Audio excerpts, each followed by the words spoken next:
This program is proudly brought to you by the VAFA Live Official app. With live scores, team stats, player stats and much, much more.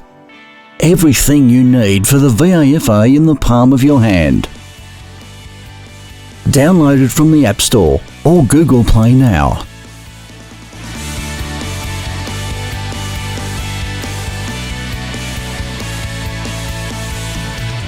Good afternoon, this is Jared Gleeson at VAFA headquarters in Elsternwick Park, where this afternoon Scobs have had a comprehensive win over Xaverians in the preliminary final.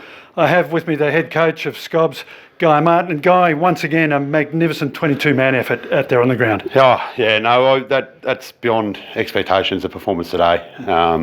As you said, one of our big messages the last couple of weeks has been about playing your role, and we've got guys who defend well and tackle and sort of come to the realisation that not everyone has to get 25 touches or 10 marks or kick the goals, and we're really finding that right balance. We've had a fair bit of continuity. We've had a couple of changes the last few weeks, but none of this sort of 6, 7, 8 changes each week. So the last 2 weeks have been pretty impressive. Yes, absolutely.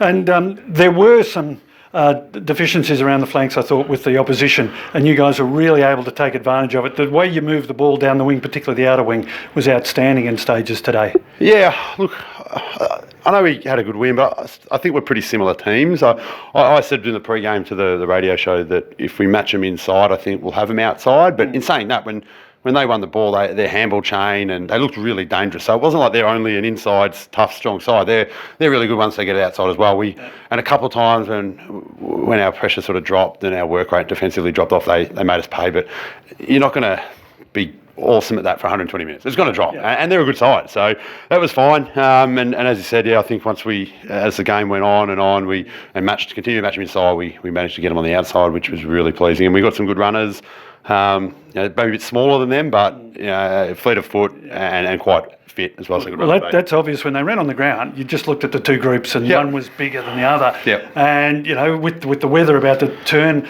it felt a bit nervous that might work against us. But gee, the runners were brilliant. Yeah, well, I'm a big weather watcher, and I was expecting the 10 mil of rain that didn't come, and I think they were too. Maybe with their selection or non-selection of Prowse playing in the reserves, and or both of them. So I thought it was going to come, and it didn't, which maybe falls in their favour, being a bit taller and all that, but. Elsternwick Park's just not a big game for key forwards because it's either wet or windy or both. So apart from Wadey obviously had a pretty good day, but there's not many Jared Waits floating around. So yeah. And selection for next week, do you expect any dilemmas? Oh, there'll be dilemmas. Piska missed out today. He hadn't done much wrong, but Lockie Sullivan has to come back in. So he'll come into consideration. The other two that are obviously James Strauss played his first game back today in the reserves. Yep.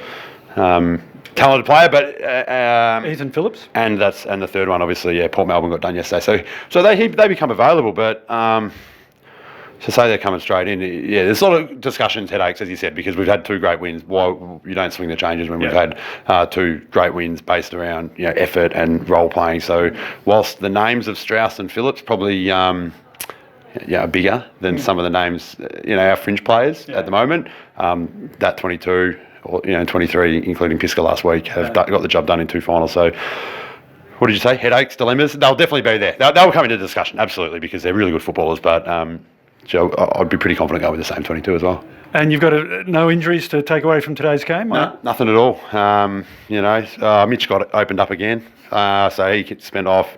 Plug will be just always ice at the end. Wadey will be always ice, and Lockie Sullivan got poked in the eye last week, so we just thought let's just get him off the last 5 minutes. But no, we were totally fine. So those 22 will be fit and raring to go. It's just if we decide to swing a change with one of those other 2 that you mentioned. Well, great win, and I hope it's a really good week on the track. And look, you got everyone really looking forward to next Sunday up against Uni Blues in the grand final here at headquarters. So thanks, Guy. Congratulations. Thanks, Jared. Tough. And now I'll pass over to my colleague Charlotte with the coach of Xavier.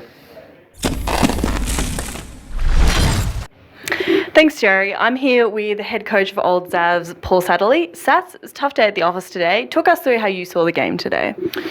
Well, I thought we had ample opportunities early in the game.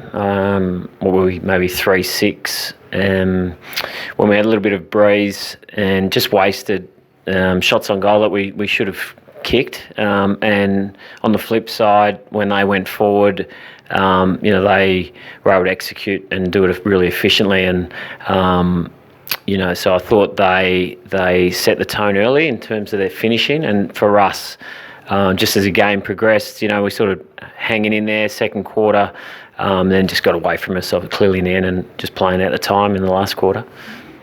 Now, some of the key players today, Rowan Buick and Josh Anderson, as you mentioned before, were a bit walking wounded. How was the team feeling going into today's game?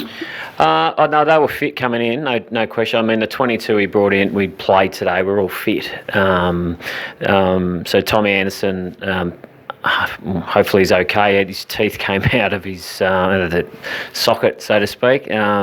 So hopefully he's okay. And Rowan Buick did his adductor very early. And I just think it would have been easy for them to stay off and sit it out for the game, given the injuries they had. And I felt they both contributed really well, given that they played under duress and were really sore. So, but just overall, I think Scobs showed today why they're going to play for their third flag. I thought they were outstanding. Got us on the outside. Their uncontested marks across the ground.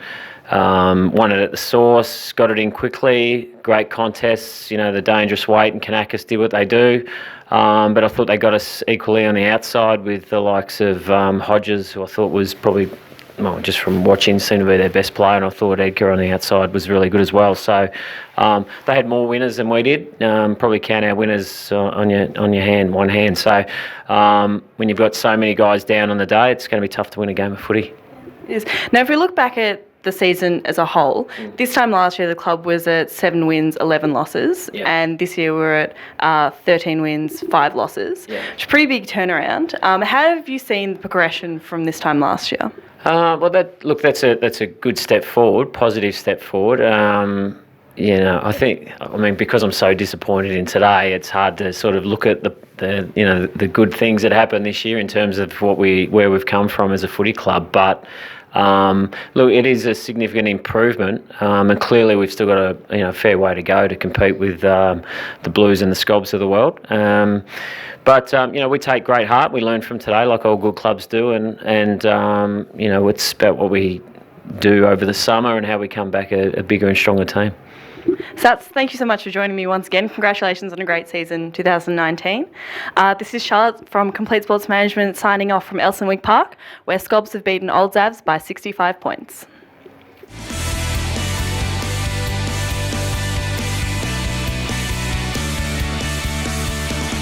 This has been another Complete Sports Management production.